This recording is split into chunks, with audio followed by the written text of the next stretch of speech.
What's up, everyone? I know it's been a while. I know it's been rough lately. I've had a lot of life stuff going on, and it was also my birthday recently.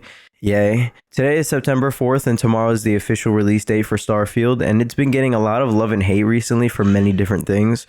So let's talk about the game. Since I'm not popular enough to get the game 14 days early, I'm going to use some gameplay clips from other YouTubers and streamers. I'm a huge space guy. I have been absolutely in love with games like Star Citizen, Elite Dangerous, No Man's Sky, EVE Online. And to be honest with you, I and many other people have been waiting for a refresh. From a game that has been out for a literal decade and still isn't done yet and is charging upwards of $3,600 for a ship, to a game that didn't do too well in its initial release and is doing pretty good for itself now. We've had a lot going on in this sphere, and to be honest with you, it's hard to know exactly what to trust. Starfield was touted as being a revolutionary, generation-breaking title, a game that has more than 1,000 procedurally generated planets, space exploration, ship building, more than 1,000 hours of gameplay, and to be honest with you, Bethesda did a great job at it. Almost. And the reason why I say that it's hard to trust a lot of these things is because we know how games are, especially in this day and age where they're just kind of releasing half-baked products. So let me explain why Starfield is almost good. Starting off with the character customization, I really love character customization in this game. They did a pretty good job with it. You start off choosing your biometric ID. Basically, it's a template character that you can choose and customize however you see fit. After choosing a bio ID, you get to customize your body and face. Something I saw other people complaining about that I'd like to include is the fact that you can choose your own pronouns. To be honest, who cares? Now onto the cooler stuff. You get to choose your background. And I don't mean taking a picture of your character in a portrait with a cool design background. You actually get to choose where your character came from in a way. There's a bunch of different things to choose from, whether you want to be a bouncer or a soldier, maybe a cybernetist. Depending on your choice, they could affect the different dialogue options that you get in game. So assuming that if I choose to be a soldier, I'm guessing you'd be more comfortable talking with another soldier using those attributes. Now don't get your hopes up. The dialogue is nowhere near as good as Baldur's Gate 3. I loved the amount of choice and things you could do in Baldur's Gate. And to be honest, if Bethesda took that route, this game would be 10 times better. Another thing before I continue, Bethesda decided to take the route of the good old Bethesda-styled conversations, where you get unnecessarily up close and personal with characters when talking to them. You gotta be kidding me. The front... I really don't like this. I find this old and annoying. Also really lifeless. The characters have that same ugly appearance that they did in the Fallout games. Maybe if they took a new approach at the dialogue where I could just stand next to a character and talk to them, maybe give the characters more life instead of them just staring at you with those creepy wide eyes. I'm sure the modding community will find a way to fix it for us so it's a little bit more enjoyable. But back to the character customization thingy. After you go through the background, you now get the choice of traits.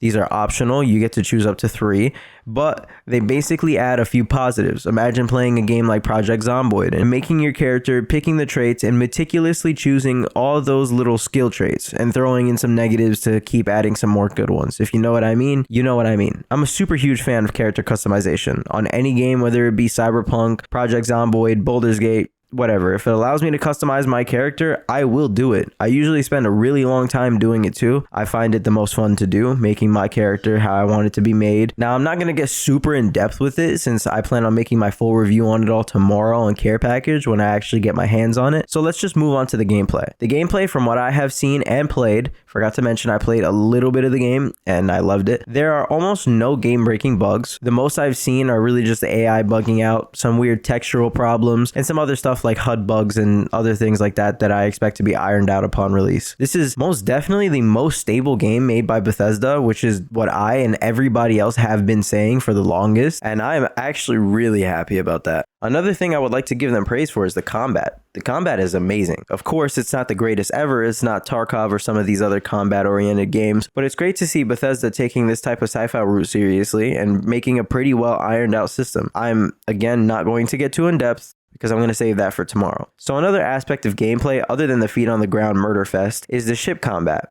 The ship combat in this game is also pretty good. Personally, Star Citizen and Elite Dangerous have my favorite type of combat, but the Starfield combat was enjoyable enough for me not to complain, which is impressive. You can dock other ships or blast away at them, maybe talk to the crews on the other ships and trade, or let them know it's their last day alive. Give me a second though, let me move away from the combat real quick. Let's move on to exploration. To be honest, they've done a pretty good job. Now, before you get annoyed at the fact that you have all those cutscenes, don't be upset. I'd rather land at a predetermined location than run around on an empty planet with nothing to do.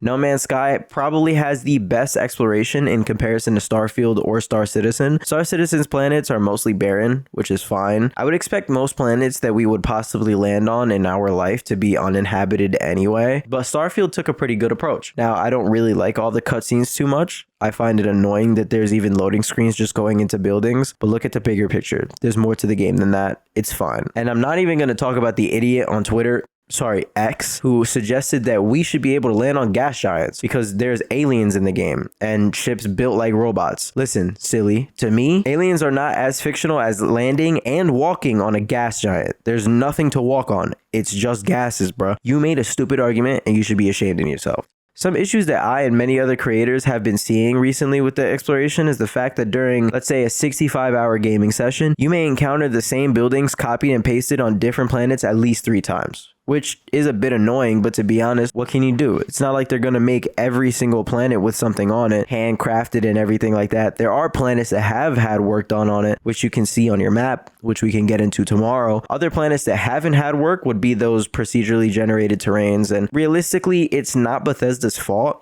It's probably just an issue with the way they coded the generator, which could be their fault. Whatever, it's a small issue. It could get annoying if it's repeated too many times, but to be honest, with the sheer number of planets there are, who knows what we'd find. For the most part, the game has been super solid. Is it a game that could break a generation? No, not by any means. But it is definitely one of those games that I wouldn't mind spending a ton of hours on. It's pretty good as it is. I give them praise for carrying out on most of their promises. Unlike CD Projekt Red, they made a great game and I can't wait to record it for you guys. I'm sorry I've been MIA. I still have plans to make other videos. Just let me get back into the swing of things. Well, that's all for me. Thank you for tuning in and I'll see you somewhere in the galaxy.